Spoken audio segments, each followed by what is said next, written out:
Hi friends, आइए एक बहुत ही बेहतरीन ट्यूटोरियल की शुरुआत करने वाले हैं। इस वीडियो में हम लोग संभावित 10th संस्कृत के 15 सब्जेक्टिव क्वेश्चन की चर्चा करने वाले हैं, जो निश्चित रूप से आपके बोर्ड एग्जाम में देखने को मिलेंगे। और यकीनन मानिए यह वीडियो आपके लिए काफी हितकर सिद्ध होगा। तो इस वीडियो में इन सभी क्वेश्चन की चर्चा करने वाले हैं जो बार बार रिपीटेड हैं और पूछे भी जाते हैं और आपके एग्जाम में पूछे जाने की पूरी गारंटीड है। तो आइए इसकी शुरुआत करते हैं।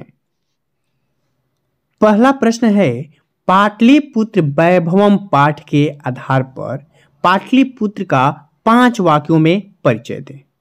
तो आइए इसका आंसर जानते हैं।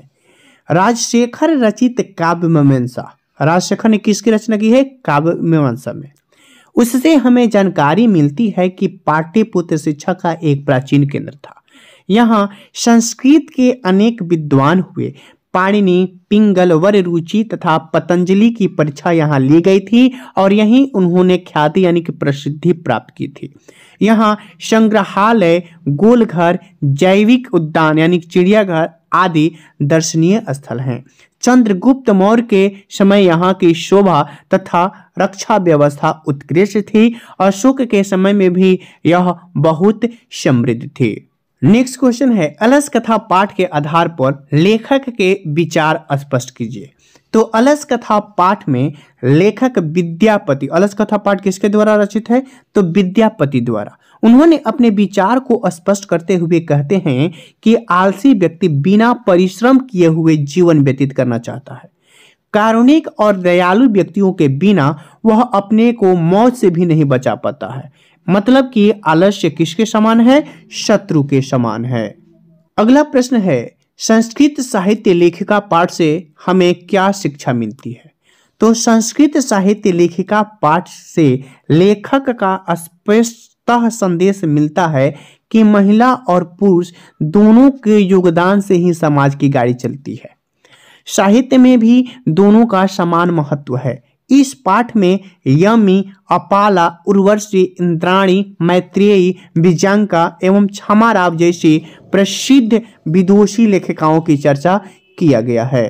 नेक्स्ट क्वेश्चन है, भारतीय संस्कार का वर्णन किस रूप में हुआ है? तो भारतीय संस्कृति अनूठी है, अद्भुत है। जन्म से ही पूर्व संस्कार से लेकर मृत्यु के बाद अंत्येष्टि संस्कार का अनुपम उदाहरण संसार में अन्य देशों में नहीं है। यहाँ की संस्कृति की विशेषता है कि जीवन के समय समय पर यहाँ संस्कार मनाए जाते हैं, उसका शुरुआत किया जाता है। आज संस्कार सीमित एवं व्यंग रूप में प्रयोग किए जा रहे हैं। संस्कार व्यक्तित्व की रचना करता है। प्राचीन संस्कृति का ज्ञान संस्कार से ही उत्पन्न हुआ है। संस्कार मानव में परिमार्जन को दुष्कर यानी कि दोषों को दूर करने का, गुणों को समावेश करने का योगदान करता है। नेक्स्ट क्वेश्चन है, भीखन टोला में आर्थिक स्थिति एवं जीवन शैली कैसी थी? तो भीखन टोला बिहार राज्य के दुर्गम क्षेत्र में अवस्थित है। यहाँ के लोग प्रायः निर्धन और अशिक्षित हैं तथा कष्टमय जीवन बिताते हैं। कुछ अत्यंत निर्धन परिवार गांव के बाहर टूटी कुटिया में रहते हैं। भीखन टोला से लगभग 1 कोस की दूरी पर एक प्राथमिक विद्यालय भी है। अगला क्वेश्चन है, स्वामी दयानंद समाज सुधारक थे कैसे? उसे 5 वाक्यों में लिखिए। तो स्वामी दयानंद ने समाज की कुरीतियों को दूर कर सुधारात्मक कार्य किया। इन्होंने जातिवाद की विषमताओं को हटाया, छुआछूत की परंपरा को दूर किया, स्त्रियों को हो रही दुर्दशा को रोका तथा शिक्षा को बढ़ावा दिया और विधवा स्थिति को भी सुधारा, यानी कि विधवा पुनर्विवाह का भी इन्होंने भरपूर सहयोग किया। अगला प्रश्न है, विश्व में अशांति के क्या कारण हैं? तो अशांति मानव जीवन को नरक बना देती है। वास्तव में अशांति के 2 मूल कारण हैं, वह है द्वेष और असहिष्णुता। एक देश दूसरे देश की उन्नति को देखकर जलते हैं और उससे असहिष्णुता उत्पन्न होती है। स्वार्थ से अशांति बढ़ती है। इस अशांति को बैर से रोका नहीं जा सकता है, बल्कि यही दोष बैर और अशांति के मूल कारण है। करुणा और मित्रता से ही बैर को नष्ट कर संसार में शांति स्थापित की जा सकती है।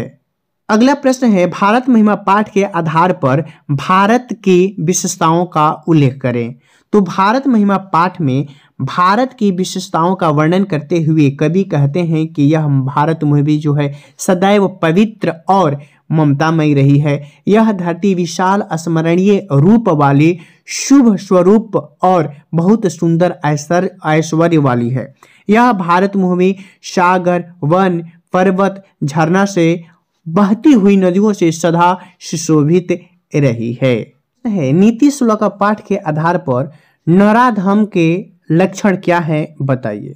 तो अनाहुता प्रविशति अपृष्टो बहुभाषते विश्वस्ते विश्वसीते मूढ़चेता नराधम, यानी कि वैसे व्यक्ति जो बिना बोले प्रवेश करते हैं, बिना पूछे बहुत बोलते हैं और अविश्वासी आदमी पर विश्वास करते हैं, वही क्या है, नराधम है। ऐसी नराधम से सदा दूरी बनाकर रखनी चाहिए। ऐसा व्यक्ति धोखेबाज हो सकता है।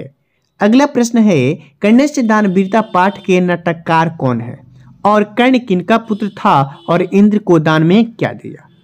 तो कर्णस्य दान वीरता पाठ के नाटककार भास जी हैं। कर्ण जो है सूर्य का पुत्र था और कर्ण ने इंद्र को दान में अपनी रक्षा के लिए मिला कवच और कुंडल दान में दे दिया। कर्ण जैसे दानवीर धरती पर पैदा नहीं हुआ करते हैं। वेदांग कितने हैं, उनके प्रवर्तकों एवं शास्त्रों के नाम लिखिए। तो वेदांग के 6 अंग हैं, शिक्षा, कल्प, व्याकरण, निरुक्त और छंद तथा ज्योतिष। शिक्षा उच्चारण प्रक्रिया का बोध कराती है, इसके प्रवर्तक पाणिनि जी हैं। कल्प अंग में सूत्रात्मक कर्मकांड ग्रंथ है, जिसके प्रवर्तक बौद्धायन, भारद्वाज, गौतम वशिष्ठ आदि हैं। निरुक्त वेद के अर्थ को बोध कराता है और इसके प्रवर्तक यास्क जी हैं।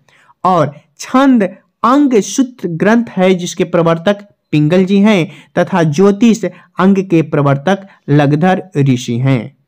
अगला प्रश्न है, भीष्म प्रतिज्ञा पाठ से क्या शिक्षा मिलती है। ये सेकंड संस्कृत से क्वेश्चन है। तो भीष्म प्रतिज्ञा पाठ में भीष्म की पितृभक्ति दर्शाई गई है, उनके त्याग की चर्चा की गई है।